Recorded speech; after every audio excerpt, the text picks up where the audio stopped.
Today, I'm gonna share some tips with you on how to come up with your own 80s style metal riffs.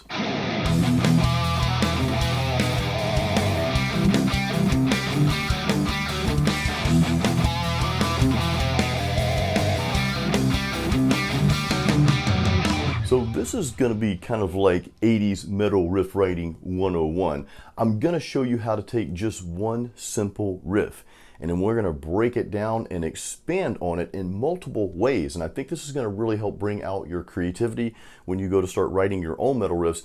This is also a good practice, what we're going to do here. It's also good if you feel like you're in that stump. You just have that writer's block. We all go through that sometimes, so if you're there, I really think this video is going to help you. Oh, and also make sure you hang around till the end of the video. I've got something really special and awesome that I want to share with you, so hang around for that. All right, so we're just going to take one very simple riff, and actually I'm going to piggyback off of what I consider a very famous and very awesome 80s metal riff. So let me kind of play that for you, and I'm probably not going to play it exactly like George Lynch plays this, but I think you'll get the picture anyway. So here's the riff that we're kind of starting with, and I'll show you what we're going to do with it.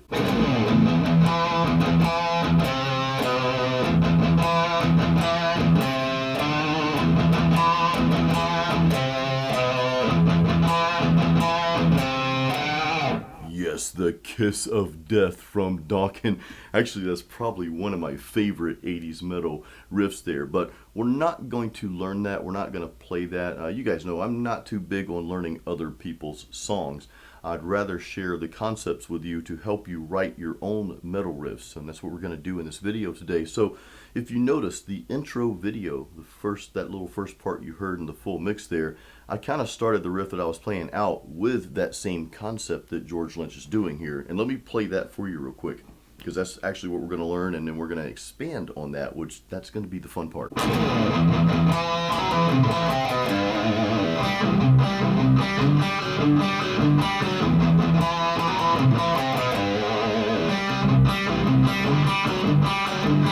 So you see what we did there, and I'll kind of call out the notes here. We started out with that same style, and basically what I'm doing is I'm in standard tuning, by the way. My long-term subscribers, you guys already know I'm always in standard tuning, but I like to let you know that. So I'm starting out with just palm muting that E note, that first string, and then I'm playing the next octave E, and I'm playing that actually on the D string there, second fret. So we're going. Now that in itself right there is a good string skipping exercise, and this is something that I think a lot of rhythms don't really integrate, but when you hear it, it sounds really cool. Now you could play that E note, that second E note, that octave higher. Of course you could play that on the A string, okay, but that A string doesn't quite give it the same bite as the D string. Notice the difference in tone. Here's the A string, and that's playing on the 9th fret. Now let's hear that on the D string.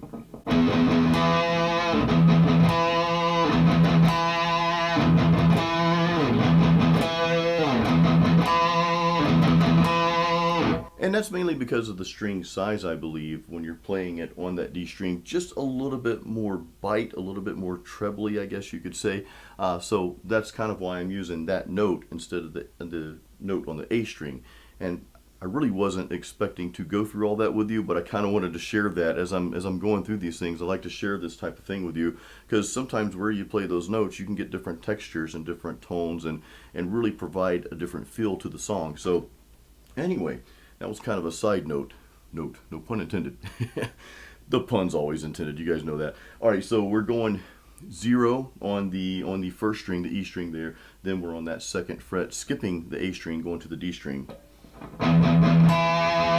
Now what I'm doing here, I'll put it close up here, I'm doing a little riff here.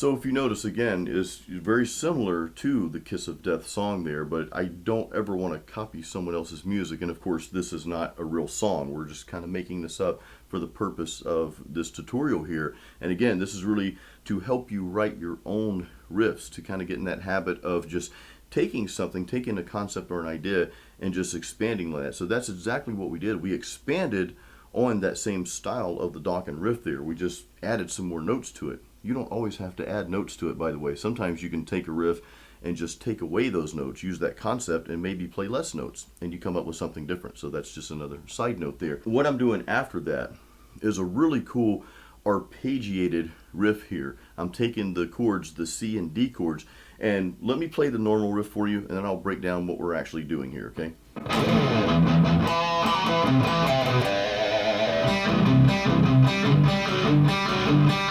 See how I'm arpeggiating those notes there? Now you could do this. You could just play power chords there.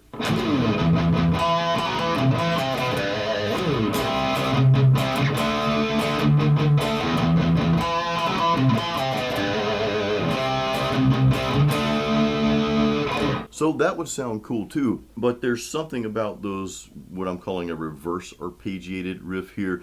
And what I'm doing on this part, I know it's kind of hard to see my fingers there, but think of playing, and I won't even do the tabs for this part because this is real easy. Think of just playing a normal C chord. What are your first three notes in that C chord? You're playing your A, D, and G strings. Your frets are 3, 2 open, right?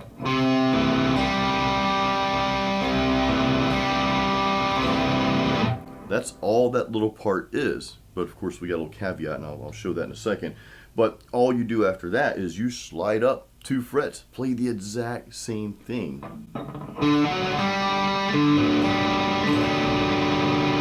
So instead of 3, 2 open, you're going to slide up and play 5, 4 open. Now, what I'm doing here is I'm reversing the arpeggio there. I'm arpeggiating that little chord, the half a chord anyway, but I'm starting with the highest note going to the lowest note. So let's go back to the C chord.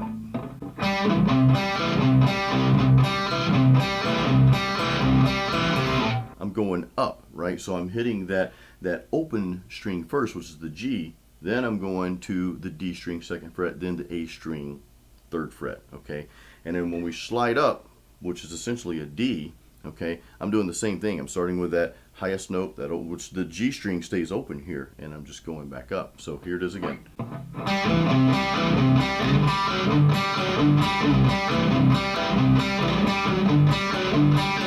And you can see, you can hear how I kind of do that slide sort of right in between, and it just gives this, it's just a slight little nuance there that you hear as you slide up, and it just kind of sounds cool.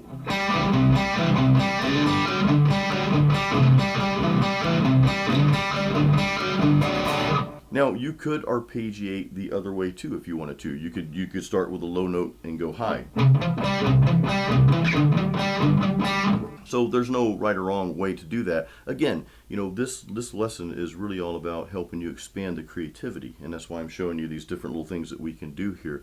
So we've got that. Now let's go back actually to the power chords. I want to share something real quick, another way you can play this, and these power chords I'm going to show you are something that I've shown in a lot of different videos, but here's just another way you can integrate them. So let's go back to our main riff.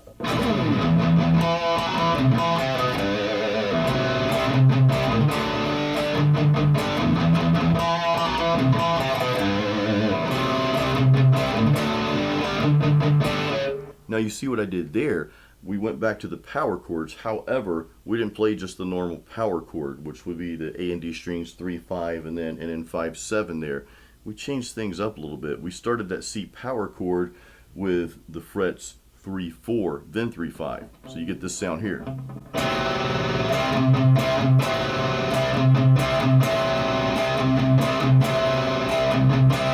Now for the D, right? Our next chord there is the D. So what I'm doing here is really an interesting sounding chord, and we're starting that out as if we would when we were doing that little arpeggio type thing, when we're arpeggiating that chord. So we're on frets 5 and 4, okay? And I'm going 5, 4, then 5, 5.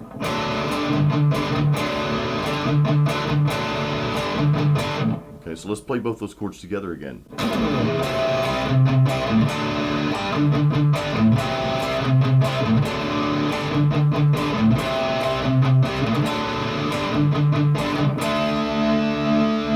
So that just shows you right there all the different possibilities that you can take with the riff that we had in the beginning, right? Which is, again, kind of based on that really cool Kiss of Death, which I love that riff. It's such an awesome riff.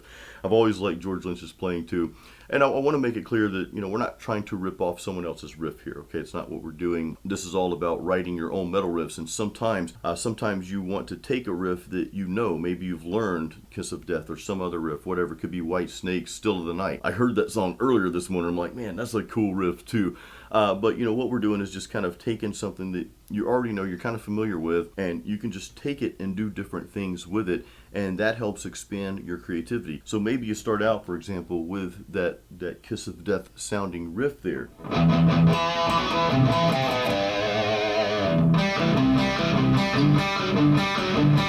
You come up with arpeggiating those notes. Well, that last part, you know, forget the first riff for a minute. That last part may trigger something in your mind, and it may say, hey, why don't I just create something with that? That sounds pretty cool. It's nothing like the George Lynch riff. It's nothing like the first riff we played, but let's just see what we can do with that real quick. And I'm literally just going to make something up here.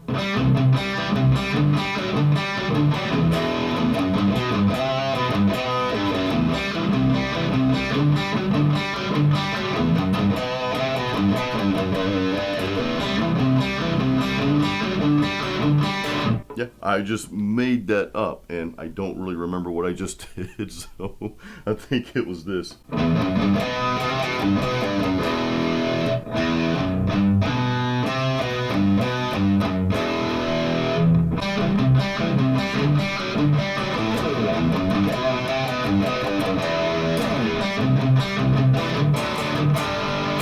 Now, one last thing, and you see what I just did here. We arpeggiated the C, but when I got to the D there, and this was totally random, I just like kind of pulled this, you know, from the sky, or from the ceiling rather, but we arpeggiated the C there. We moved up to the D, I switched over to just that power chord that we talked about earlier, you know, the 5-4 and then 5-5. So let's play that again.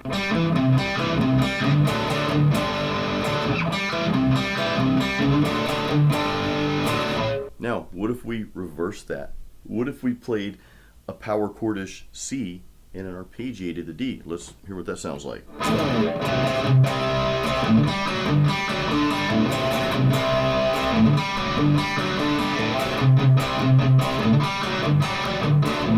That's just some ways that you can take a riff, take an idea rather, and you can really just start to expand on it. And just sitting here, going through this video, you and I hanging out together and just playing guitar together, going through this video, you see all the possibilities. We could sit here for the entire day. Now, speaking of metal riffs, and a lot of you watching this video, you're already in this course.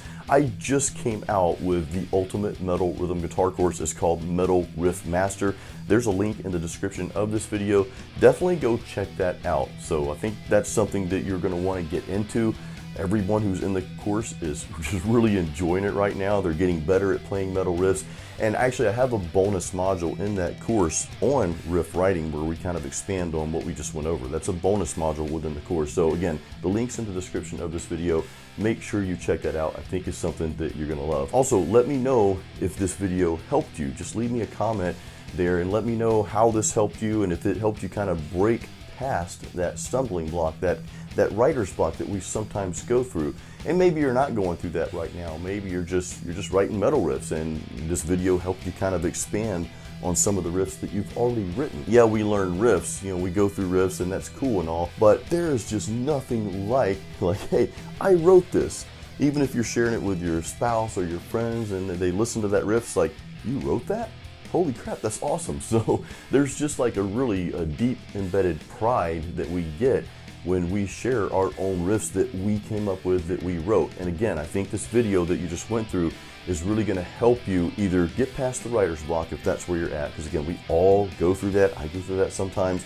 Or if you're not in that mode, if you're in more of a creative mode and things are flowing, I think this will help it flow a little bit more smoothly and just kind of give you some more ideas on how to expand on what you've already written. So again, I hope you enjoyed this video. Guys, please give this a thumbs up. Don't forget to check out Metal Riff Master. The link's in the description of this video. As always, keep it metal.